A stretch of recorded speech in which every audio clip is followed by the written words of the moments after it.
1, 2. Okay. That's for you. Am I turning it off? I'll mute it at the console. Okay, so I'm going to put it here for now. Should I be in the side or the middle?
school is watching.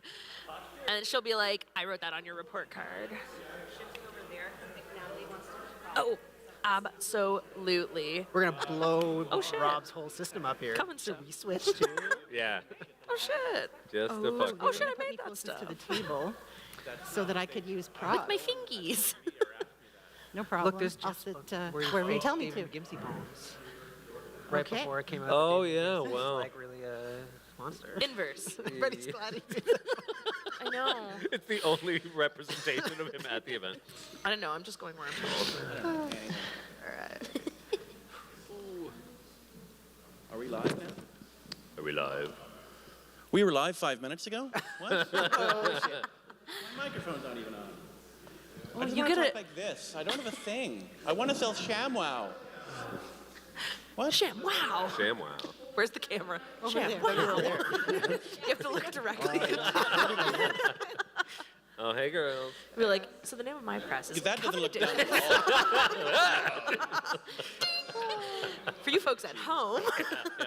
covenanteditions.com. Or .ca, I That's can't Covenant remember. I paid for the .com this year. Damn. Yes, Our step website up. actually, we got Must we be got nice. hacked. So we had Am- to. am I get rid of on our now? domain name because we got hacked, Okay, so we had to so change you from young one to people, the other. be quiet. So we're going to start this thing because there have been people on the live stream probably waiting for this for days upon days. I'm going to introduce these 4 young people, or 3 young people, and okay, never mind. I'm going to go from furthest to closest. Natalie Hanna. Woo! Wave to the camera also. Is a queer, disabled, Ottawa-born lawyer of Middle Eastern descent who works with low-income and vulnerable populations. She's the author of the poetry collection Lisanne Al-Asfour from ARP last fall, and 13 chapbooks, including Dark Ecologies and Concealed Weapons, Animal Survivors, both made by me. Infinite Redress, Baseline Press, and Machine Dreams with Liam Burke. Collusion 2021, the last of which was nominated for the 2022 BP Nicol Chapbook Award. Her poem, Light Conservation, received honorable mention in Arc Poetry Magazine's 2019 Diana Brebner Prize. She runs Battle Axe Press, a feminist-focused small poetry press. My goodness. Cool. Yeah, I know. Cameron Anstey, who is beside her. Calm yourself, Justin. Is the author of 2 poetry collections, Sheet Typewriter Works, Invisible Publishing 2022, and Book of Annotations, Invisible 2018, and the editor of the collected poems of William Hawkins, which Christine and I published in 2015, back when we made stuff. He is the editor and publisher of Apartment 9 Press and holds a PhD in English Literature from the University of Ottawa. Yay! Are you clapping for him or the degree? Yes. No, Okay. neither. Justin Million, who is bearded, Woo! Yep. is a print and digital media poet, performance artist, founder of the Show and Tell Poetry Series, and co-founder and poetry editor at Bird Buried Press. His first trade book, Ejecta, The Uncollected Keyboards Poems, is published by Cameron Anstey in 2020. Million lives and writes in his hometown of Peterborough, Ontario. Oh, stop it. Snaps for Justin. The lower level of applause, I presume, is Peterborough related. That's correct. Amelia Morgan is a Palestinian literary editor, writer, and small press publisher. Their poetry has appeared in various places, including Chaudier Books, Train, a poetry journal, and Talking About Strawberries. They hold degrees in English literature from Wilfrid Laurier University and Carleton University. Well. Amelia co-founded Coven Editions and has worked on the Blue Mondays reading series, Arc Poetry Magazine, and Ottawa Arts Review magazine. Cool. Woo! There's a lot of wooing. Woo. So I want to start with Natalie and move along the line and to sort of have you guys explain sort of what year you started, making stuff as a publisher. Just talk a little bit about like your back, like just when you started, what you started, who was around. So, Natalie, if you do not mind, wish I had a headset. Feeling very frustrated I don't have a headset. Go like this. I know, I said, yeah, we talked about that. Anyway. Natalie. So I actually can't quite figure out the exact year, late 90s, because that is when I met you. So I think I met you in 95. Yeah, so if I was walking around downtown and I did not run into Rob and he did not put one of these into my hands, it was a bad day because you had a station on Bank Street at the Dunkin' Donuts, right?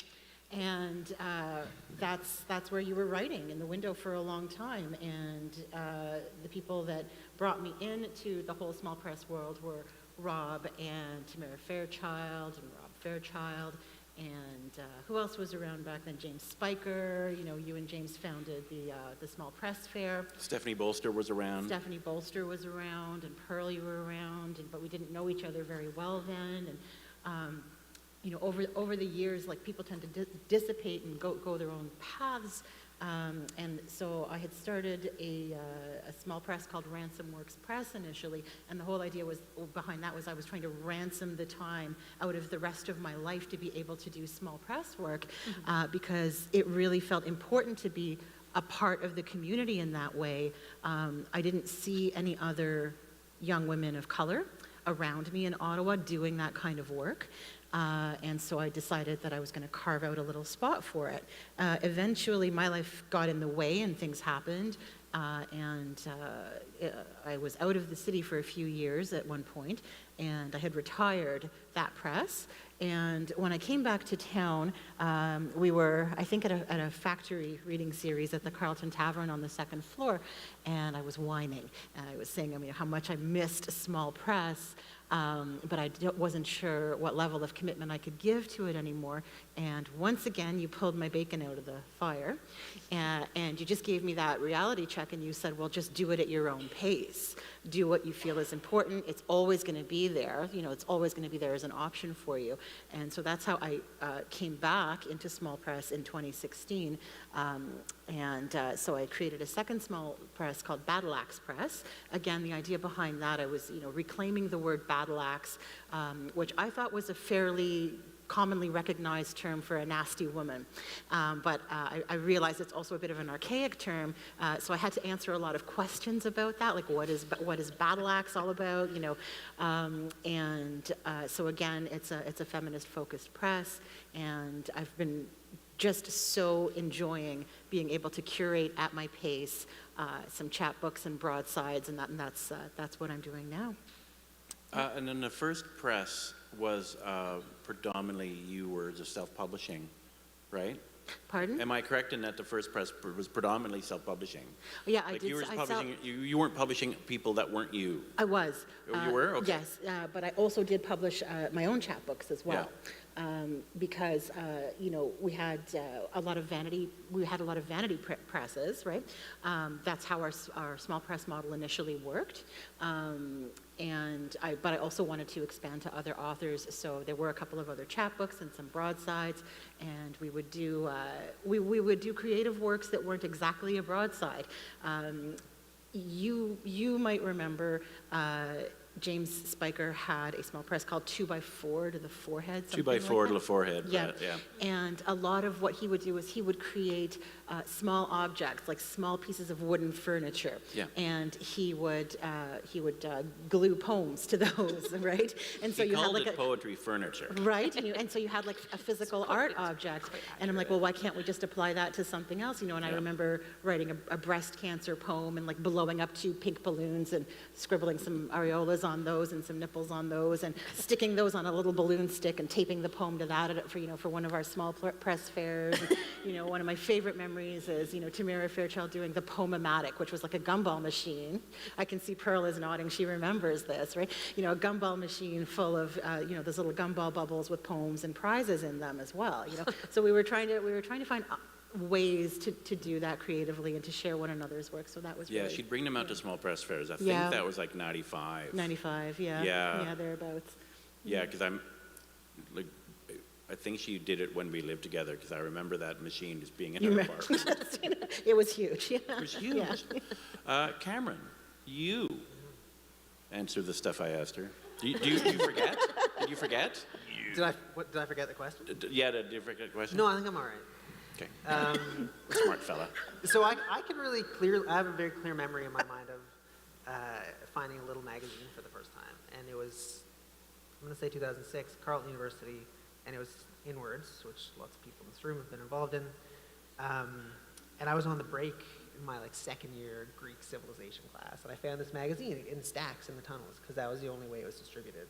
It never got off campus. It was just stacks for free. But like a ton. Like hundreds. Yeah. But I didn't know what it was. This is before, I don't even think Carleton students could get on Facebook yet. There was no social media, there were no websites for little magazines. So I found this thing and I thought, what the fuck is this? And it amazed me, and it ruined the second half of that class. I was just reading this magazine, which you were in. Oh. I won't bring up the poem. But I Thank remember you. You didn't bring a Thank copy you. to I recite? I have managed to track all the copies down and burn them all. Which makes it more valuable. Worst Yeah, poem I've that's ever true. written in my entire life. Oh, I don't know about The that, poem my is in my No. friend. head still. Trust me. And it just amazed me that this thing existed on campus, that people were making it. And it wasn't beautiful, And I brought it home and showed Jen. I was so excited. You didn't get it. You were like, yeah. But it didn't take long to find the people who were working on it, and to the editor, Colette Tracy, editor-in-chief. She was very welcoming to anyone who wanted to be involved. So I went to a Mike's Place editorial meeting that summer. I think 7 of us stuck around to work on the magazine. So it was Justin and I, Peter Gibbon, Mark Sokolowski, Nick Culhane, Dave Emery, and Amanda Besser.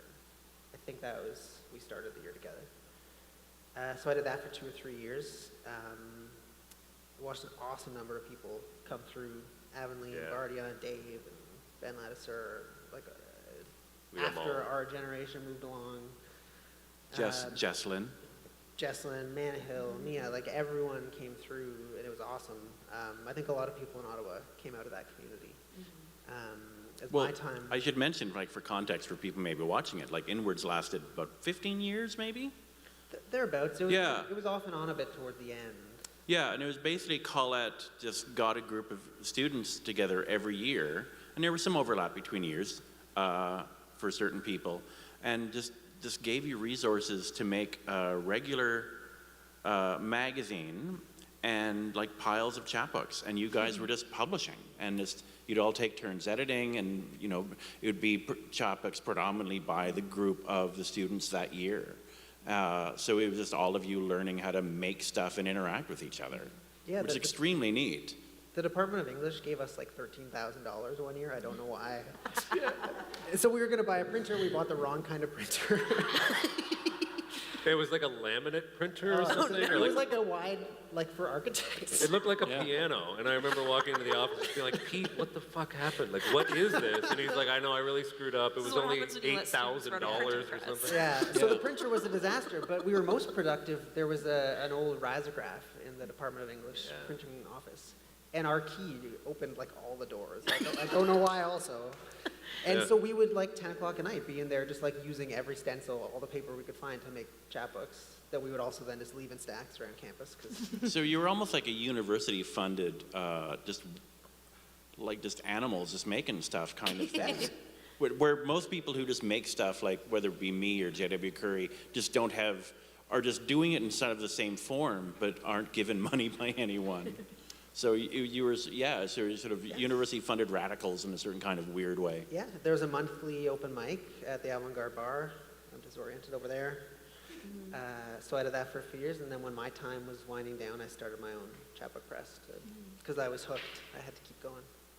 Yeah, so what drove you to do that? You just wanted to keep doing it after you'd graduated? Yeah, I really liked making books. I liked figuring out how to do that.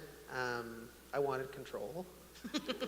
Creative control. After 3 years of editorial meetings and decisions, I was like, I just want to be responsible So for it's a every power decision. thing to you. Yeah. It's okay. All right. No, Yeah. no, I get that. I totally get that. Yep. And Justin. Yeah, it was all about power for me as well. Nice. That's why I got into Yeah. small press. Yep. Absolutely. Yeah. I wanted that power and And influence. money. And money. Yeah. The Fame. the funding we got was because there was David somebody in the humanities department who was Yeah, like a big fan of Yeah, like the small chair of press for some humanities. reason. He had, We convinced him It'd if be he nice gave to us see money, that guy at Small Press we could Fairs, look like maybe. Ark. yeah, that's right. Yeah, we gave him this pitch, and he's like, yeah, I'll give you like as much money as you want. And we're okay, that's weird. And then when the money came, we got an office too, and yeah, and the key for the office was somehow a master key to the whole department, which was amazing. I only changed my grades a few times in the office. Yeah, that's how I got in the master's program. Yeah, so I came to Small Press the same way, the same meeting as Cameron. I'd never met Cameron before that meeting. And it was just kind of like, hey, whoever shows up gets to be an editor of the magazine. Yep. Right? It Basically. was. Yeah. And Nick Culhane, my roommate at the time, was a year before. Him and Dave Emery and Pete Gibbon were doing it a year before us. Is that right? Yeah. Yeah. And yeah, that's how I got started. And then, yeah, again, I wanted the power and the influence that comes with having your own small press. And then I started a couple things much later on, show and tell poetry series, which I think there's only been like 4 chapbooks or something that have been done, because it's not a press, it's a reading series.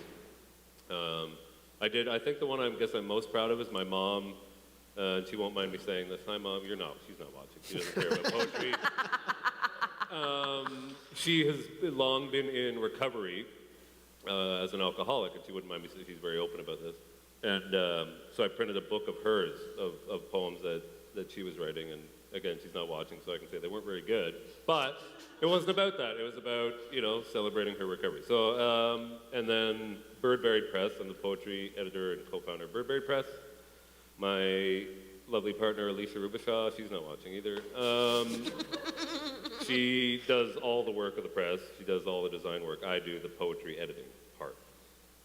So I get to decide the poets who we publish. She does all the design work and online work and prose work. And What year was that? You started the press?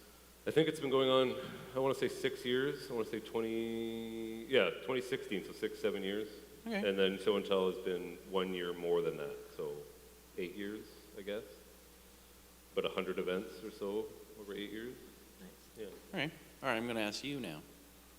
I got into poetry not through the publishing, but I started off as a spoken word poet, and so there's not really like a huge culture of print media in the spoken word scene, and when people do publish, they self-publish. So I ran a few events. I was running the Blue Mondays poetry series at U Ottawa when I started my undergrad there, and I had the good fortune of ending up in a class with Seymour Main, and then a few classes with Seymour Main, who is like, he's a wild man, but he was just like a brilliant poetry professor. He had these sort of writing circle style classes where we would get to publish our own chapbooks and publish each other's work too. And so I was like, oh my God, okay, I'm kind of into this.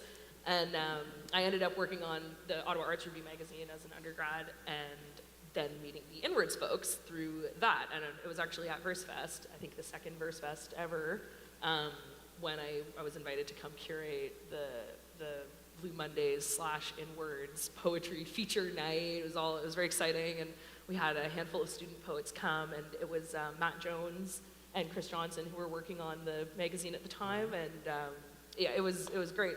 Then after I finished with Ottawa Arts Review, I was like, okay, maybe I don't like bossing my friends around that much, and like the meetings and the Yeah. decisions, and You wanted power. I wanted power. Yeah. Right. Well, so I was like, okay, maybe I don't really want to do this anymore, because I really loved running the events, but I really hated like sitting in meetings and trying to convince everyone to like do the thing that they volunteered to do. Like for God's sake, Sure. send me the layouts, like please. And so I kept running events, but I left Small Press Publishing until Stephanie and I, who were in undergrad together, after I left U Ottawa, I dropped out of U Ottawa and I ended up finishing my degree at Carleton. And Stephanie was like, I really want to start a small press, but I don't really write. I want to make books. I love to read. I want to be an editor. I'll do the website. And I was like, I want to make books. And I like to read and edit and tell people if their stuff is good or not. So then, exactly, done and dusted. So my co-editor, Stephanie Malush, is like brilliant design-wise. She does like the lino cut designs for our covers. She has like the best eye for colors and design, and she does our social medias. Like I am like challenged when it comes to doing socials and keeping up with the online communities. Answering emails, thank you, Rob, who emails me asking if I want to do fun things, and I'm like, yeah, I'll get back to you. Silence for a year. She's like the whole behind the scenes, and I'm doing the editing and doing the layouts of the books and stuff like that. So we started Coven in 2017. We launched at the Small Press Book Fair in the fall of 2017. After attending Small Press for a few years before with the student literary magazines, and like, what's Apartment 9 up to? That's crazy. Like, what's Pearl publishing these days? You know, and like you see all these interesting things, and I was like, I gotta make something with my hands, you know. And it's a totally different experience than sending things off to the print shop and getting your proofs back. You know, you sit and you put the labor into it. And so, yeah, we've been running for about 5 and a bit years. It'll be 6 years this fall. So we're on a bit of a break now, though. Cool. So we're nearly halfway through the event, and I've realized the familiarity and comfort of an event like this. I forgot to introduce myself to the 2 people on the internet who have no idea who I am. Everyone here knows, for God's sakes. Oh, 6 people don't know who I am? I just figured 4 of them would know. My name is Rob McLennan. I've been the publisher of Above Ground Press since I started it in July '93. I've made about 1,270 items. 45% of that are single author poetry chapbooks. I've run like 9 magazines and a bunch of other stuff. And I co-founded with James Spiker, who you mentioned, the Ottawa Small Press Fair in fall '94. And then after the first one, he moved away, so I've done all the rest since. So we've been doing it twice. I've been doing it twice a year, but for COVID, obviously. Started it up again last fall, which is very cool. And I liked, the Small Press Fair. There were certain people that made stuff for the fair. That was always very fun, knowing that it allowed certain publishers an opportunity for a target. Oh, a fair's coming up. I'm going to make some more things. Neat. I've always really, really enjoyed that. Yeah, and it gives you almost like a guaranteed audience if you want to do something kind of out of the box or something outside of your normal, like, okay, we're going to publish 2 chapbooks a year, but what if I want to do something weird? You know, and I don't want to do a print run of 90. I don't want to put all my resources into these like weird 90, things. that's a lot. Yeah, we did big print runs. It was perhaps a mistake, but we did, and we do. So, but then, we can do like a one-off, like a broadside, something hand-printed, something that takes a little bit more time and effort, and you don't do as many, and you know that people are going to love it at the Small Press Fair, because people are going for exactly that. Like, and everyone trades. Yeah. So, thank you for those introductions. Get a sense of, for, again, 2 or 3 people in the internet, I have no idea. Oh, and I guess for Natalie. I'm wondering about the aesthetic choices when you started making chapbooks, Natalie. Why did you pick the form and format you did over, say, anything else, or were you sort of feeling it out book by book? Yeah, so I can definitely say that when I started it back up in 2016, it was what was convenient and what was quick. Right. And so that was get a semi-decent inkjet printer at home, make some paper choices, try to make them a little bit creative or pretty, and just get to the work, get to the design, get to the editing, and start to get some stuff out there. Make sure you get your ISBN numbers in there and go, right? Because you have to find a place to jump in. And then, so for me, my small press is entirely self-funded, well, there's no funding for these things. There's no funding, and that's I think people really have to realize that. I think most people in this room have some familiarity with small press, but if there's anyone watching who doesn't and they're curious, it's expensive and it's coming out of your pocket. So you have to really love what you're doing, right? Because you may or may not be able to recoup your investment. Hopefully you're pricing things in a way that you can. But I've done things that are just as simple as a tiny little cardstock fold-out pamphlet, kind of like that, to things that required some special details and some fancy papers on the inside for leaves, And occasionally, people will ask for some handbound things. Occasionally, artists will donate their art, and so we've gotten glossy covers printed. So it's been that kind of a process, but it's like the design choices are very much based on what I can afford at that time. Yeah, that's been the whole mantra of Above Ground. And I easily spent 8 or 9 years into about maybe the mid-aughts, borrowing a friend's office on a particular university campus on a Sunday, giving them $40 for toner and annoyance, and I would spend 12 hours photocopying an entire box of paper. Because I was doing a long poem magazine that I handed out, and I was doing runs of 1,000. Long poem magazine. Yeah, that's gonna eat up. So, like, it was Yeah. chapbook size. Like, so I did a George Bowering issue. It was 40-odd pages. I made $7.50, and I took the bus down there. My mom bought me a box of paper, and I had to take a cab home. So 750 copies cost me, well, 12 hours, but it cost me about $50 because I'd have to cab home because the box wouldn't fit. The paper wouldn't fit into the box anymore because it was all photocopied. But it took me about 12 hours per time. Weird. And the other thing I remember back from those days are the fold and staple parties. They were just freaking endless, just. Yeah, I never got around to organizing those. I just do it in front of the TV. Yeah, So I'm just used to it now. I fold and staple in front of the TV still. it's very I'm stoic on of my you. 6th or 7th long arm. A lone chapbook maker. Cameron, Smash that donate button. like why did like you make prettier things that are a bit more labor intensive and much fewer copies, obviously, because of that labor. Like, why did you go into that kind of aesthetic choice over some of the rest of it? Is it because the rest of us were already doing one thing? No, I just, I don't know, it's been 15 years or something, and it's been a process of figuring out what I want the books to look like and how to make Yeah. that kind of book. Because you do runs of, like, first runs of 50 and they're hand sewn. Yeah, when I started Apartment 9, it was 50 copies. I've settled around 80. Occasionally, it's 100. Right. Because then you've had to reprint certain things depending Yeah, on. 80 is a nice number because I'm not sitting on them Right. for 10 years. I usually, the author gets theirs, and then you have them through a book fair for like 2 or 3 seasons. Right. Where to me, that's the whole point. To have them forever. Well, not necessarily have them forever, Like to but always, like available. Sorry. because it's small press. So like 80% of the last 18 years of Above Ground are still in print. And I figure if someone hears about it, oh, you did a thing like 8 years ago. Oh, you probably don't have one. I want to be able to say, yeah, you can buy one from me.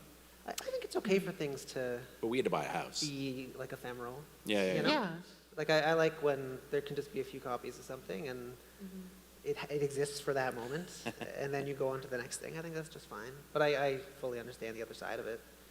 I also I do all the printing at home. I have like a $90 laser printer I bought 15 years ago, and it's limping along. I Yeah, keep wow. thinking it's going But to it's kick still it. It hasn't going. kicked That's it yet. impressive. yeah. And for a little while, I had color on the covers because I had a $20 photo printer. That died, and I Wow. replaced it, and then that died, and I stopped with that. So now it's all just black and white laser Yeah, printer. I know Derek Blue at No Press, House Press, it's all done at a printer at home, and he cuts them all, and he was doing runs of 20 and 40, and, which you can do a little bit more labor intensive if you're making 20, Yeah, and I do it in stages. I do all the printing one week, and the next week I slice all the covers, and it builds up, slowly. It's different than Inwards, where it would be like all in one night. The stupid risograph would break, someone was late. Like, it was really, that was another reason for doing it alone. It was like, We're I drinking need as control. we're doing it. Yeah. As well. Yeah, right. Yeah, like I need control of this to make it something that I can create space for in my day-to-day life, Yeah. Yeah. Yeah.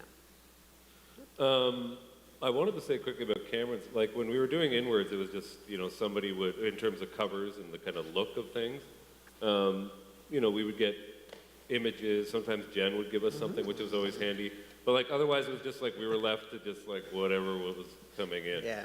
And usually it was birds. It was usually birds on like electricity wires or whatever. But I didn't really start. Oh, well, sorry. It was great. I love that was my favorite one. That's why it came to mind. The crowd's because turning on you, buddy. I'll remember it always. I'm on their side. I'm just gonna go. No, so I just wanted to say quickly about look. like, I didn't really start to think too much about the look of a chapbook. Like, I liked the clean look, but I didn't really know I liked it until Cameron started doing chapbooks with inwards that had that really clean, like Jesslyn's chapbook had like a really clean cover where emergency poems, so in red, and then and it was just that, it was simple, clean, beautiful. And then I was like, oh, that's my aesthetic as well. Well, that's why the book fair is so nice, because you walk around and you see 30 different tables, and they're all different, Yeah. and you see what, you know, you want to try to copy. Yeah. So what Cameron did, that's my aesthetic. Yep. Is your statement. I just steal from everybody else. Isn't that what we're all doing? Yes. Yeah. That's what we're all doing. But yeah, I there was always in inwards, there was always somebody in the fold who was better at design work than I was. So I never even got to try to do it. It was you or Pete, like who else would have been designing covers? The risograph was so nice because you didn't have to do any real digital layout. It would just, whatever you produced, it would reproduce really Right. beautifully. Yeah. Well, like shittily, but beautifully. Yeah. Yeah. Right. Yeah. So now it's fun now that like Alicia does all the design work for Birdberry, but if I do a chapbook for show and tell, or like I did during the pandemic because I wasn't doing events, so I did a couple zines just for something to do and have something to give away to kind of make sure that the series was still being remembered. And did a couple other things online, but it's fun to get to design your own work, and I'm kind of sad I didn't do it earlier. I don't think I ever actually got to design any inwards books. I don't think there was one. Doing a lot of editing, but not a lot of design work. Yeah. You now. Me now. Yeah. Yeah, I was always kind of on the editing side rather than the design side as well until I started working on Coven, because then it was like, okay, this is like a two-person show here. You know, we both have to always have input on everything. And it turned out I had very strong opinions on how books should be laid out that were like lying latent inside me. And she'd send me a layout, and I'm like, those margins are far too narrow. Like, I have like very strong feelings about book layouts, but not so much cover design. So perfect, great, we could split that right up. But working on Ottawa Arts Review with Emily, Emily Stewart, who's an awesome editor, when we were working on War together, we would have to sit and do all the layouts, and we'd have like the editing parties where we would all get together and look at every single poem that was possibly going into You Remember, like, and then when it would finally get time to do the layout, it was like kind of a relief, you know, you're like, oh, it's all coming together, it's all starting to look beautiful and crisp, and you can make those tiny changes, like, you know, shift the pagination like 2 millimeters to the left, and you're like, oh, there it is. There's my fucking book. Like, so then getting to do that with Coven and getting to make these chapbooks that were like beautiful, intentional. We always had the goal of making everything in-house, making everything by hand. So we did one book. Our first chapbook was Ian Martin's chapbook, and we printed it at a print shop, and it was like the most egregious cost we've ever incurred in our press. And we were like, okay, sick, we're getting a printer. So, Yeah. so then I had the shitty laser printer that I've lugged for 5 years now to 6 different apartments, like out to Waterloo and back to Ottawa, like the same stupid printer that's still kicking. So since then, we've done everything in my apartment by hand. We lived together briefly. That was cool. We were like Coven House. And so we would sit and watch Netflix and sew books and, you know. But the first one, it took us so long to do that we got together with Ian and we printed all the covers together. And we had a little printing party at Ian Martin's place. And he helped us bind all the books. And it was a huge process, like huge ordeal. But I don't know, there's something about it that is so satisfying, and I see it on the table there. Ellen Chang Richardson's book, that's our most recent publication, and it was such a dream working with them because Ellen also had really strong opinions about how everything should look in their book, and so we were like, okay, let's make this vision come to life, you know, and it is like such a labor of love, so. I just have to say, I really respect the amount of work that you put into both Ellen and Ian's book, because from what I remember, Ian's book was oriented upside down, sideways, like, Oh, yeah. that's a lot of labor. Yeah. A good book. Yeah. Like, when we took a look at the manuscript, and I was like, oh yeah, like, when you just see it and you're like, I'm gonna publish those fucking poems. Like, I wish Ian was here to answer to some of those difficulties. yeah, come on, Ian. Why did you lay your book out like that? Ian better be online. Never change. Shaking our fist. But it was fun to work with him because, like, Ian is so out of the box, with the way that he approaches poetry and the sort of Dresses. Yeah, that too. You had the best outfit on this weekend. Anyway, sorry. Well, it's just like fun to work with someone who doesn't take writing so seriously. We got to like play around with the book a lot for our first publication. It was like very eye-opening to see like the things that we could do with our press. We could do kind of whatever we wanted. And Or take it seriously when it needs to be taken seriously. Yeah, exactly. But then, yeah, right. yeah. So now I have sort of a dual outreach question, Natalie,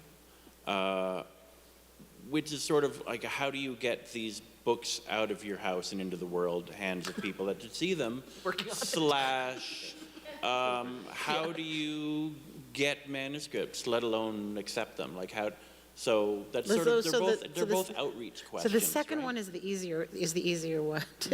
Like, to do answer. you take open submissions or is solicitation only? Like, is it a mix? Like, It's a mix.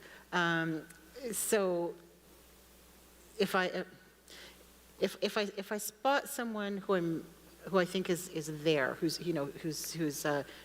advanced and established in their style of writing, that's one consideration. Another consideration is, does their work have an important message, either that they need to put out or that other people need to hear, right? Sometimes you don't really understand the value of the manuscript until you sit down with an author and you say, tell me what's behind this, right? Tell me where you were going with this. And I always offer in-depth editing to all of my authors. Some of them want that, some of them don't, but I make it available to them at the level that they want to. So I always welcome open submissions, but just to sort of make life a little easier on myself, I limit it to a certain number of months a year, and then give myself a break over the summer. And then I'll also welcome broadside submissions as well. So I just try to find something that resonates with me and that I feel will resonate with other people as well. And some of the manuscripts have required very little editing. Others have required a little, more in-depth work. But my goal is to get the manuscript to its optimal state and for the author to feel extremely comfortable with what they're putting out into the world, because it's not going to be fair or appropriate, or it's not going to work for me or for the author otherwise, right? Like, I won't feel like I'm doing my job for them, and they might feel like they didn't get to express themselves in the way they needed to express themselves, right? So, and in terms of getting it out there, small press fair whenever we can. I just market it on my website. That's me. Yeah, that's Rob. Market it on the website, word of mouth. We have networks to share. But my print runs are not so large that I have a lot of stock left over. right. And that earlier conversation between, you like to have a lot of in-print material still available, and you being okay with things being ephemeral. I'm somewhere in between that, right? I'll usually sell until I have maybe 5 copies left, and I'll keep 1 or 2 for myself, and then just a few in reserve in case the author wants an extra copy here or there, or the author suddenly becomes in demand and someone asks, is there another review copy, or is there anything left? It's always good to have a few on hand, but for me the goal is to get them out there. Right. Really, yeah. See, like, I've always offered subscriptions Yeah. because I used to go visit Gary Geddes, poet, publisher, editor, when he was still out in Dunvegan, so he'd be near my parents. And we were sitting in his kids' treehouse drinking Sleeman's one afternoon, which is sort of weird. As one must. In '94, and he told me that for cash flow, subscriptions is what kept Quadrant editions alive those first years, and Quadrant became Cormorant Books eventually. But that's what kept that press alive, was just that cash flow. And so I started doing subscriptions, and then it took a few years before I started doing them calendar year, which is just easier. So I have money between like October and February, and then the rest of like by August I'm like just completely making it up, driving on fumes, struggling to get to the next point of like, well, I can't offer an annual subscription until October 1st, because then it's not really annual. It's, you know.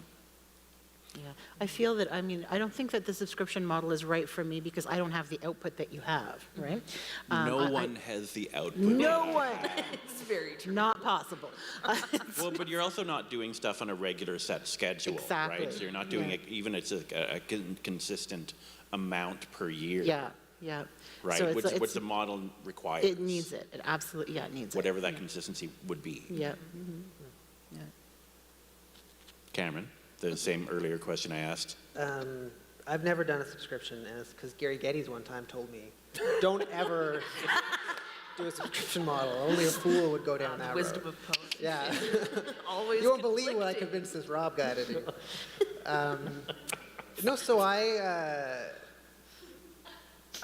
don't have open submissions, and it's something I've wrestled with for years.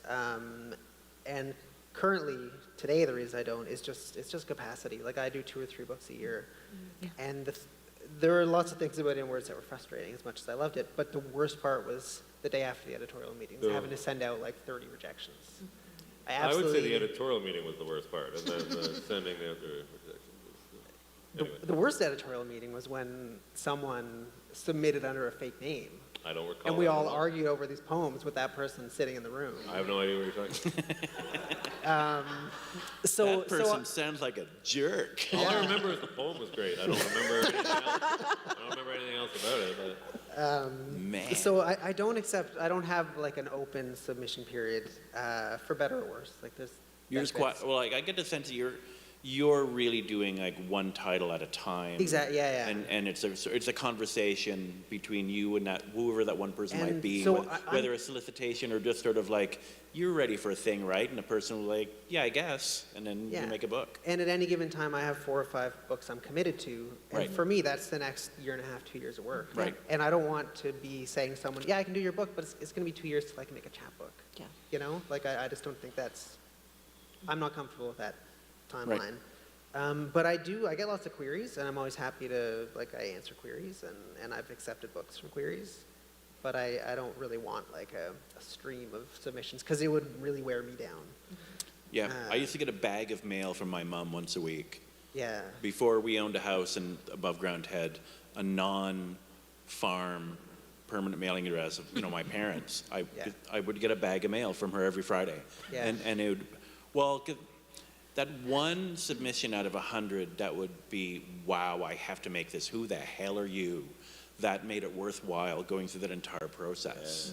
Because I always figured to be attempting making a bunch of stuff a year. I wasn't making a ton of stuff. I couldn't imagine myself knowing well enough to know the answer to every question, kind of thing.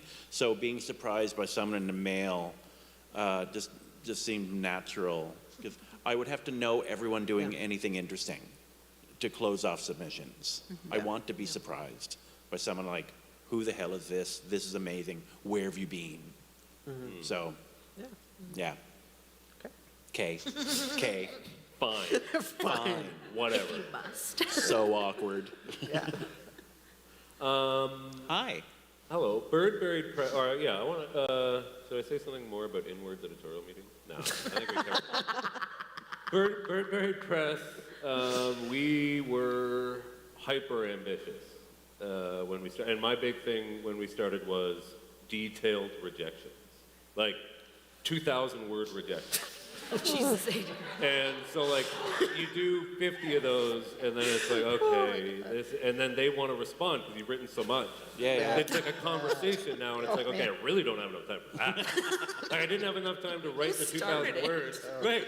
I guess I did. Is that because you wanted to kind of justify Like you really wanted, like, no, like we can't take this. We feel really bad, but here's a lot of reasons why we Yeah. can't. Like you're really That and overdoing it. because it sucks getting the stock answer, and it's usually like you've waited 6 months or 9 months or Right. a year, Yeah. and to just get the one line, sorry, it's not No. right for us. Or, yeah, we're not right. So I wanted to get the long answer, not just why we didn't publish, but why it might not be right for us and maybe right for somebody else. So rejections were detailed, but also I had a 3-month limit. So like if I didn't send you, well, no, I had to. It was basically a promise that I would send you a response within 3 months. Right. I thought that was important too, and I thought 3 months is a decent amount of time. Usually it was 4 to 6 weeks. You'd get a detailed response. Then I realized that was ridiculous, and then stopped doing that. And then we basically just said, well, like now that we've started this though, how do you shut the valve, right? Like how do you close it down? And so we You have just to be meaner to people. well, I covered that too. I was talking to Marty about that. I did that with a poet who I won't name. Really let him have it in like 2,000 words or something. He deserved it. Don't worry, everyone. He deserved it. I don't just indiscriminately do that to people. So then we just closed submissions. Period. Closed submissions down, and because we were maybe doing, I don't know, like 4 to 6 books a year. So, and almost everyone I know is a poet. So we knew enough people that, like you said earlier, like it's time for this person to do something. Or it's time to ask this person if they want to do something. Yeah, and it's fun to watch someone making things where you sort of realize, oh, we should do a thing, because that'll just be fun. Yeah. Because there could be a first thing or a second thing. Yeah. Yeah. Pete Gibbon is doing, or he sent me these lovely index cards. He's been doing like index card poetry on his typewriter. And out of nowhere, he didn't tell me he was sending anything, and he sent, I think it was 10 of them, and then 10 blank ones, which I thought was adorable because the implication is, I'm going to reciprocate. And that was adorable. I love that. And then so he's working. They're still sitting on your desk, aren't they? No, I was a good boy. I sent them back. I responded. I'm good about that kind of thing. Try to like get me on the phone or do something. That's not going to happen. But like send me a poetry thing. I'll get to it pretty much right away. Unless you're my publisher. And then, as Cameron knows. Cameron would always like pad. I think he would just pad the date he needed stuff. Like, okay, I need this like in 2 months. But really, it was like a 6-month process. Because he knew I would send him something, and I'd be like, a week later, I'd be like, okay, wait, I've been working on it. And I'd send him another version, and he'd just, okay, fine. Yeah. So we closed submissions, and then, now we're just approaching people. Like, I've approached Pete about his index card stuff, you know? We also try to publish weird stuff. So like index cards, like how do you publish that? Like Alicia likes working out those problems. People have done it though for a long time. Yeah. It's fun. Yeah. The challenge of how to present the work like that. Like that's not so much fun for me. That's why Alicia does it. But I like someone like J.W. Curry would be publishing on weirdly shaped bits of paper, but it's all hand printing. right. Yeah. Right. Yeah. A form that I find utterly fascinating, the idea that he says that for like the 1 cent, he does a little, one poem on one slip of paper for the 3 people here who don't know. He says that his editorial is a poem that he likes well enough to print 100 times, like hand print. Yeah. He might like some poems well enough to print 70 times, but so we won't make it.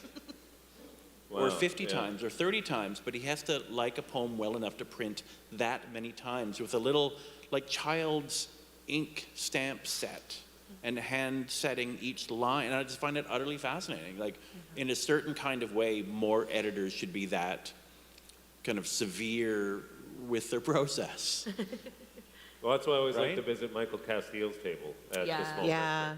And he's always, like, one thing I love that Alicia does too at a small press fair is bring an activity to do Like, I don't remember a lot of people doing that when I started going to Small Press Fair here or in Toronto. Like, I don't remember, but in the last 5-10 years or so, it seems like that's a normal thing to do. But Michael's always working on some, Yeah, amazing yeah. little Yeah.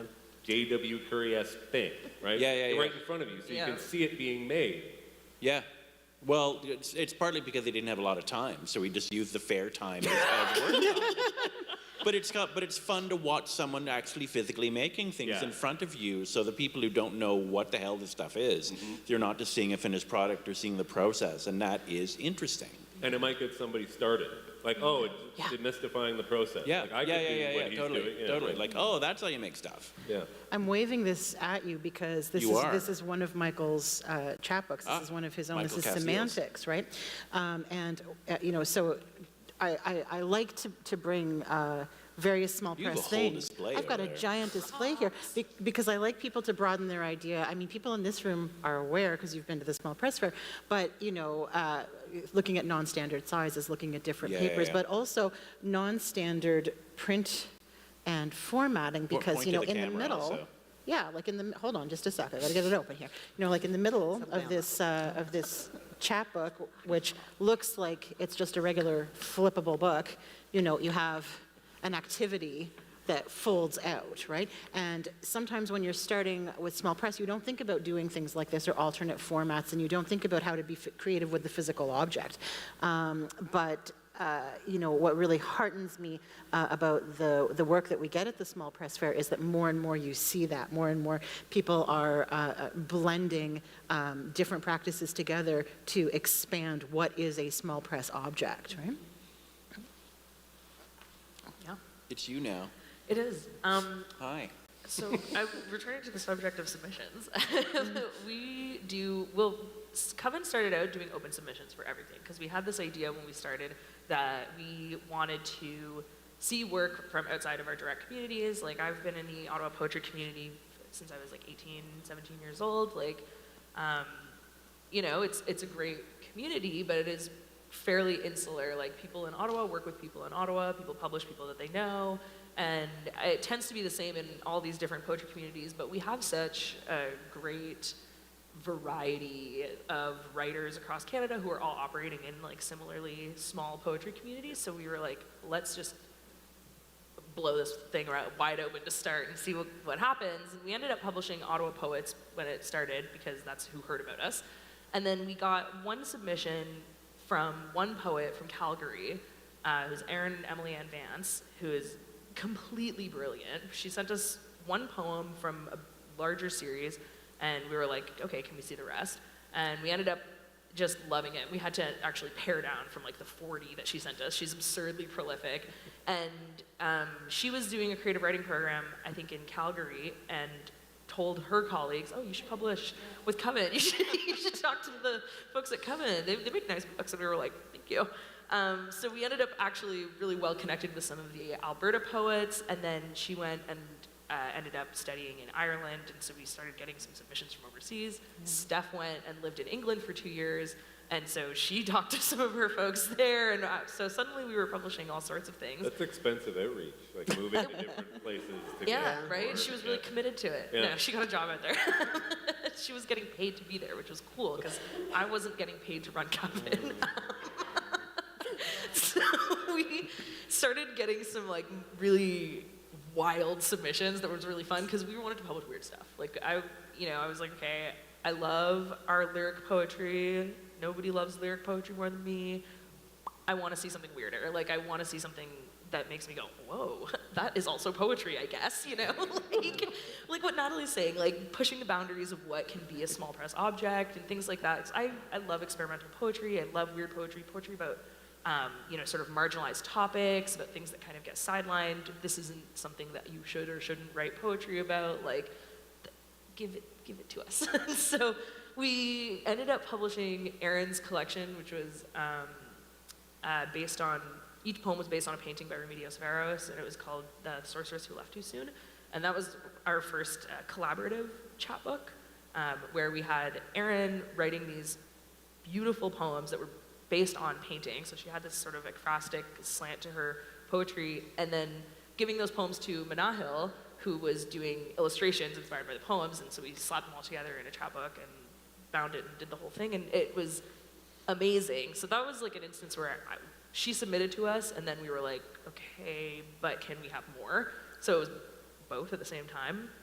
But we ended up really flooded with submissions, especially when we were just doing open chapbook submission calls, and people just want to have their manuscripts published. Like, there are so many writers. There are so many writers who want to get published. It's like overwhelming when you end up having to like read through these full manuscripts and whatever. So we did that for like 1 or 2 seasons. And then we were like, wow, that was not fun. So we closed submissions.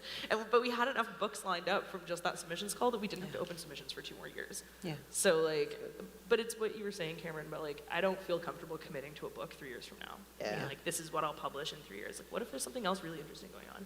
What if something else piques my interest? And then I have to push that 3 years and like, Yeah, It's- if there's it's some, oh, sorry, Cam, go ahead. Yeah, like for the writer, it's really hard. Like that's a trademark Yeah. timeline. That's like, Yeah. oh, yeah, I'll publish your book, but I'm not even going to look at it until, 2025. Like, let's commit to this right now. It doesn't feel good on either end. I think for everyone that's not raw, but capacity is Yeah, is the still the issue. issue, right? Yeah. Yeah, we were doing 2 chapbooks a year, and then during the pandemic, Steph was, she wanted to open things up a little bit more, so we started an online portion.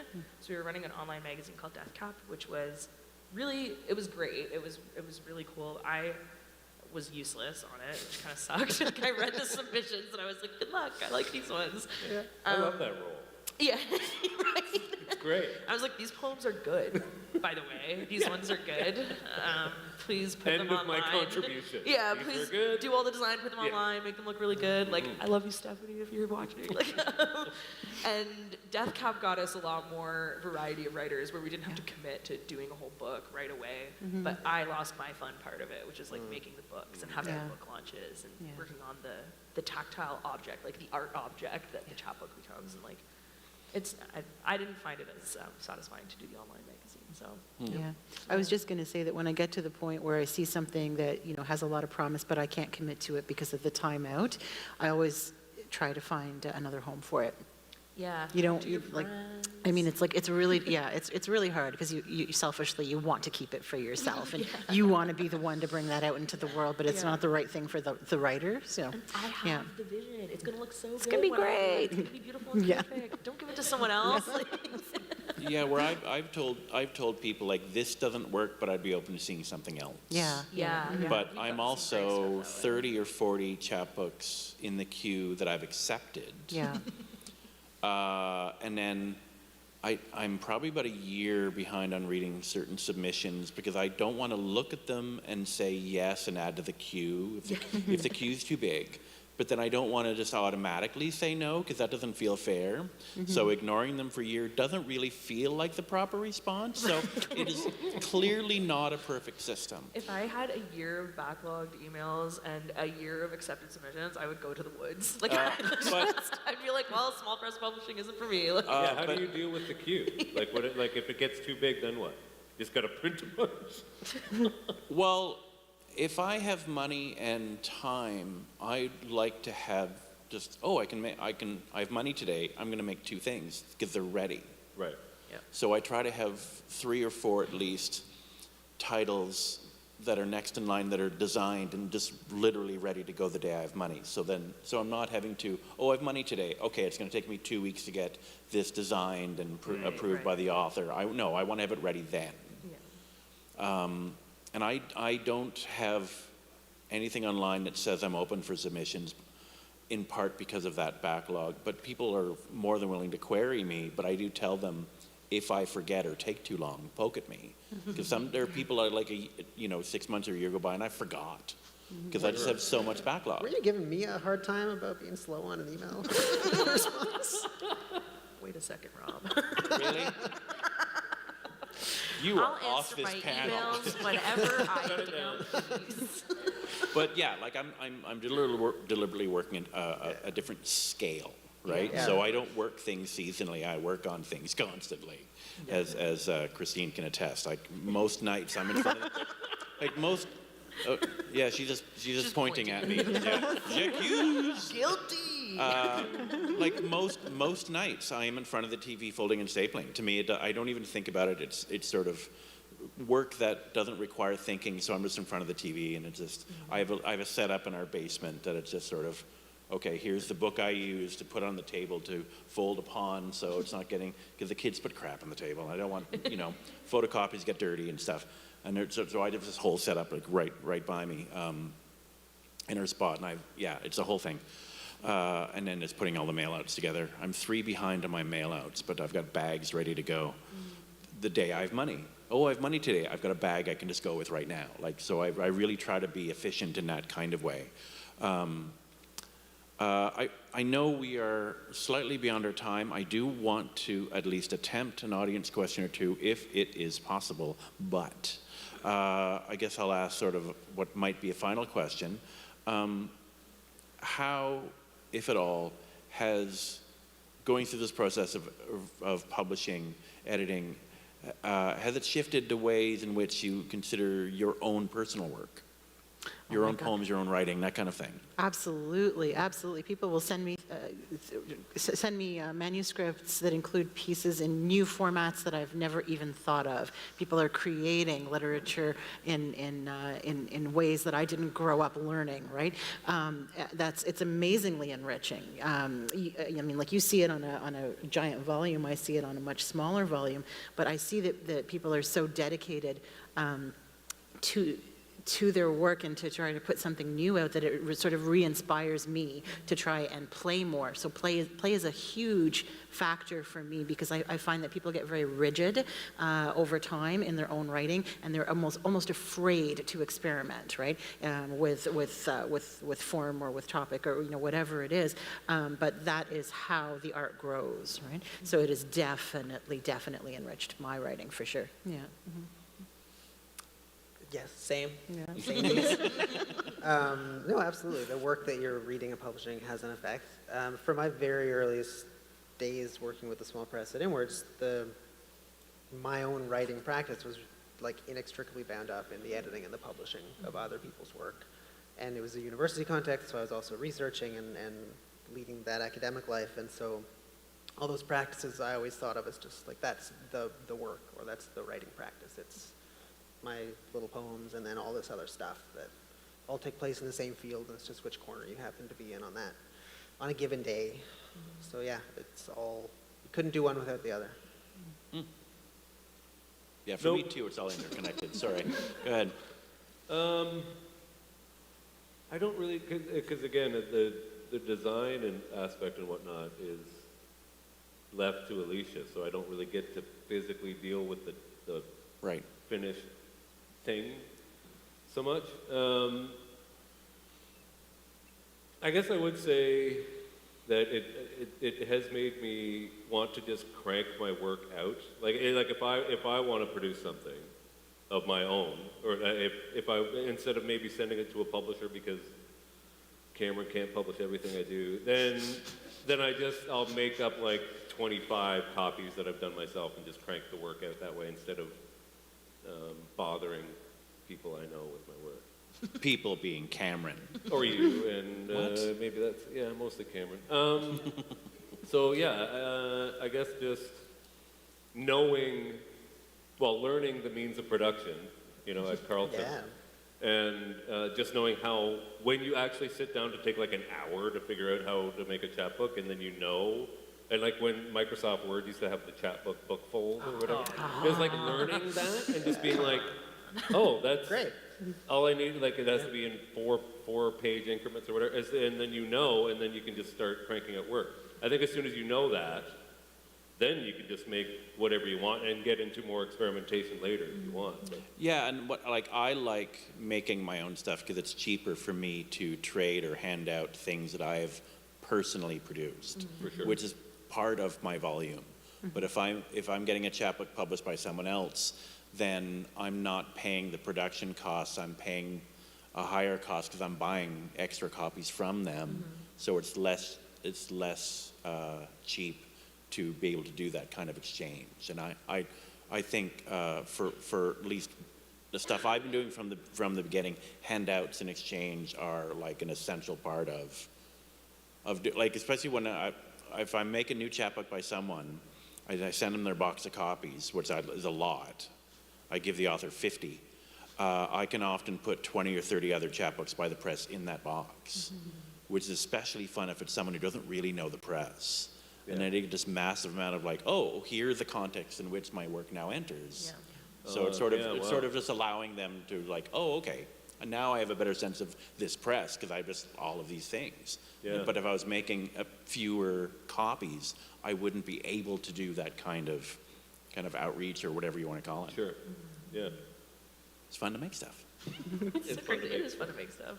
Yeah, I definitely found that the making side of things affected the way that I viewed my own work because I had, like I said, started out doing spoken word when I was a teenager, and like that really heavily influenced my writing. I was always writing with the thought in mind of how is this going to sound if I read it out loud? How is it going to sound off the page and not? And so I hadn't actually put that much thought into how stuff appears on the page when it's constructed, when it's in its final form. And so then like having published other people's work and focusing so much on these like tiny details, indentation, you know, margins, font sizes, like layouts, and now when I'm writing, I'm thinking about those things, you know, like if I am writing in this way, is this line gonna hang off the end awkwardly, like if I format it smaller? You know, like if I wanna make this in a really cute small book, will this poem even fit? Like will this, you know, and so you're kind of writing for the final product as well when you spend enough time behind the scenes doing all the production stuff, you have an idea in mind of like, what could this look like if it's published? What you're writing towards an intention almost, like you're, rather than just, you know, when I was a teenager, like these are my feelings and I have to get them out of me, like. So I don't know, I found it like very eye-opening to see how much it's changed the way that I look at my own work. I remember when Cameron found Garamond. Like, I had to come to it. Every Yeah. writer remembers when they found Garamond. I remember when Cameron found it, I was like, Come oh my, everything's so quaint and this is great. Phones look so I'm an good now. artist. They're way better than they Now were. Now I'm so pessimistic, so I go with like a Calibri, you know? Angry, Yeah, you know, that's dissociated. cold as ice. Yeah. Calibri, Yeah. that's my standard Well, font for Calibri, my, right. Okay, man? You that's the okay? standard font for my work publications. Like, What a great poetry joke.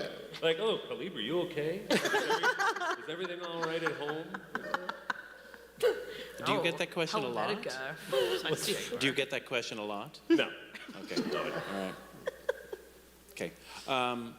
Yeah, like I know a particular poetry editor, 2 or 3 of his own books in, once he became a poetry editor for a publishing house, he became less confident about his own work and kind of stopped sending work out.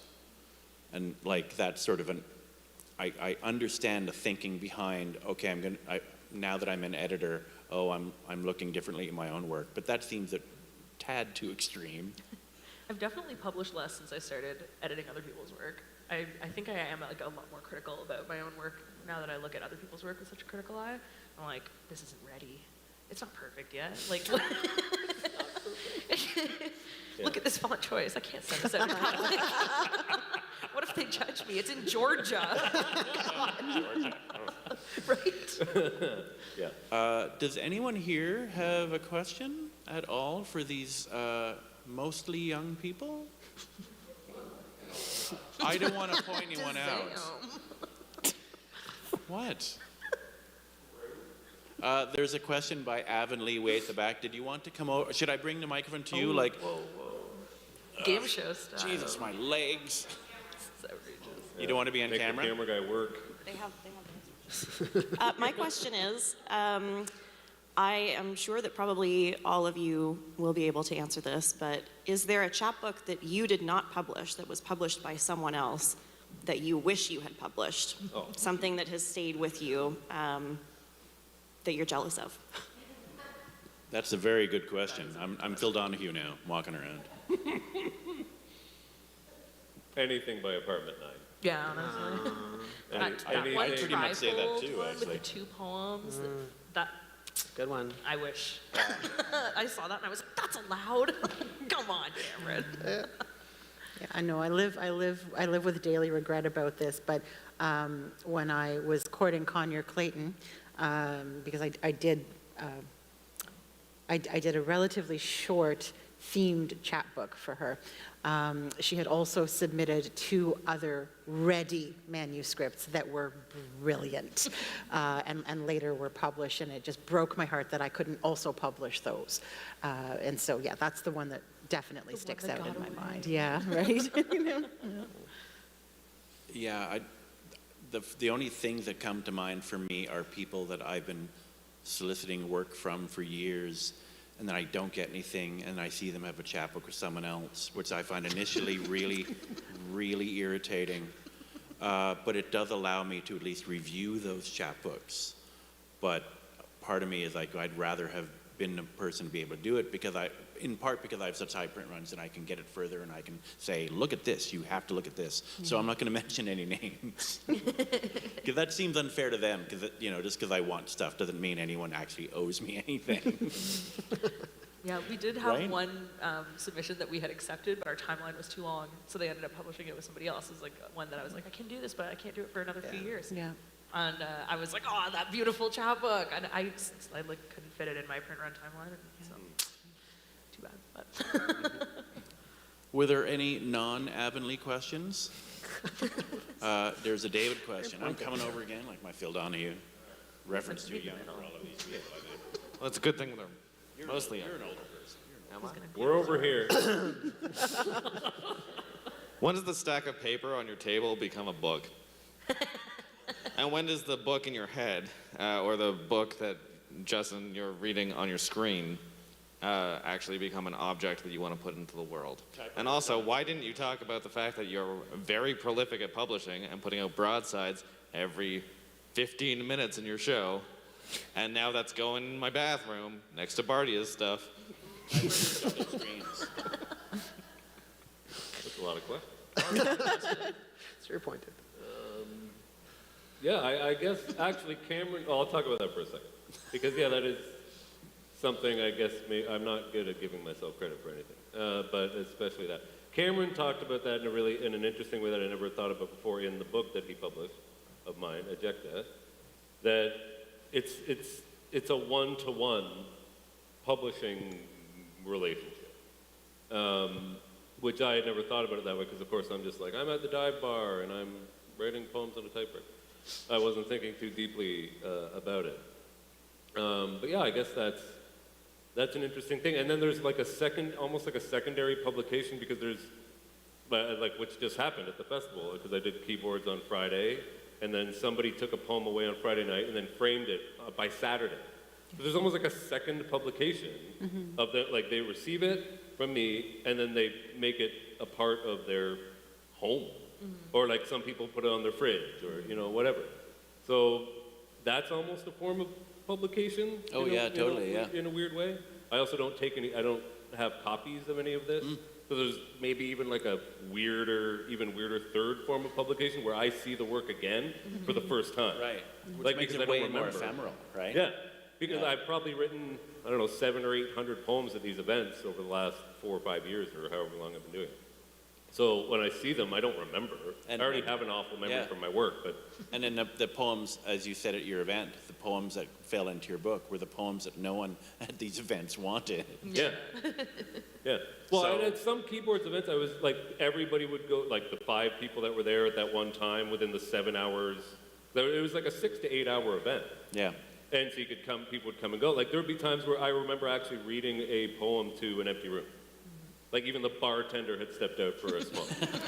And so I just thought, like, this will be a fun thing that I can know about myself, that I read a keyboards poem out loud to myself and no one heard it. And that's probably one of the poems in the book, but I can't. Are you telling us you get lonely? Not me, no.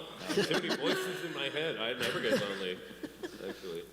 Yeah. Okay, Amanda, and I think that needs to be the last question, because I have to make photocopies for Christine. he's got some really All right, copies thank you. too.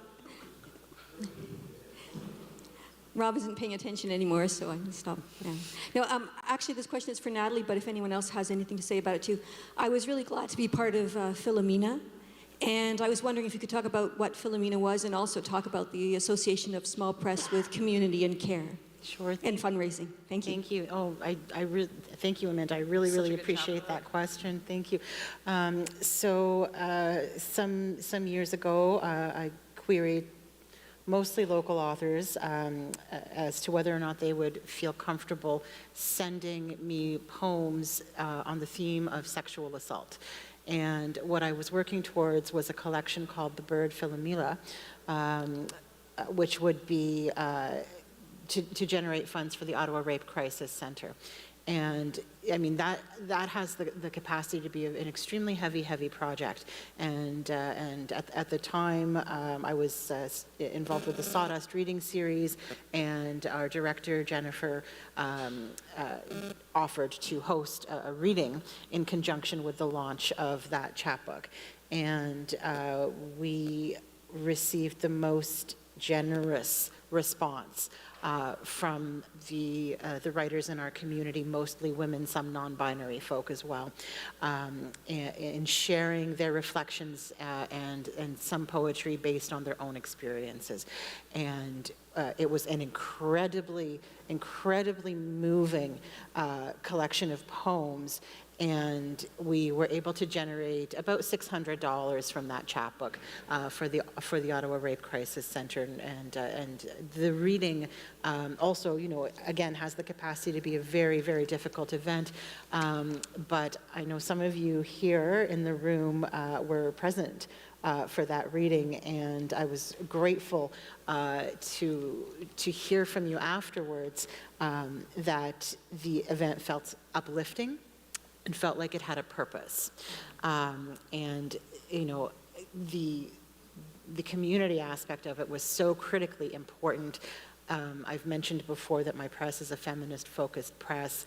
I am a lawyer who works in family law, working with low-income populations. I have worked extensively with clients who have experienced sexual assault, and to be able to give something back and to merge my two worlds that way and have the participation of our local literary community in giving back meant absolutely everything to me. Thank you for that question, Amanda. I really appreciate it.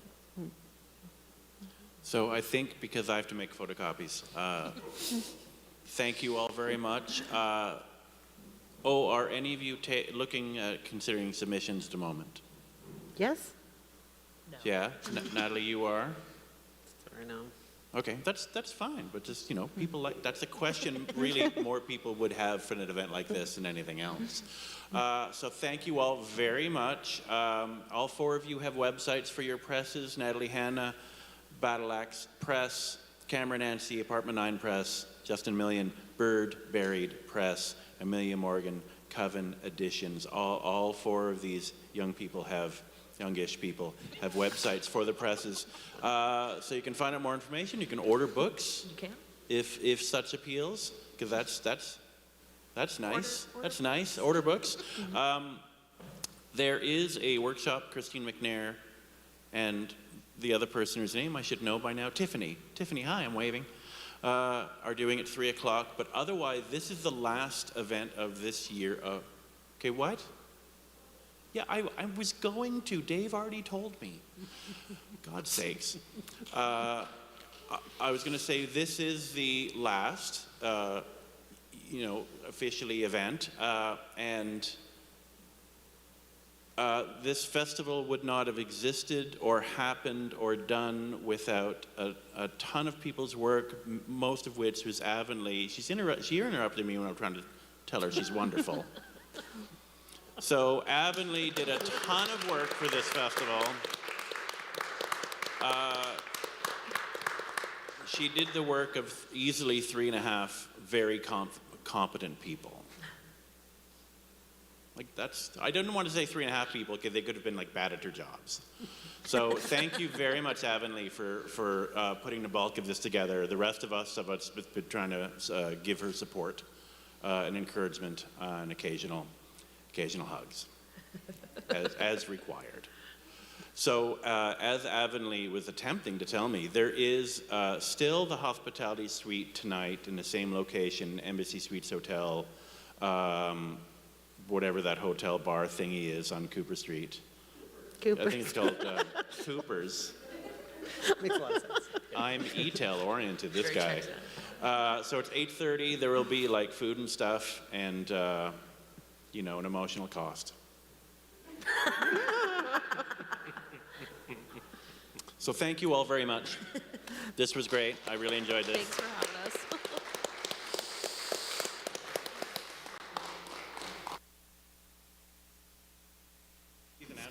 Can I make a quick announcement?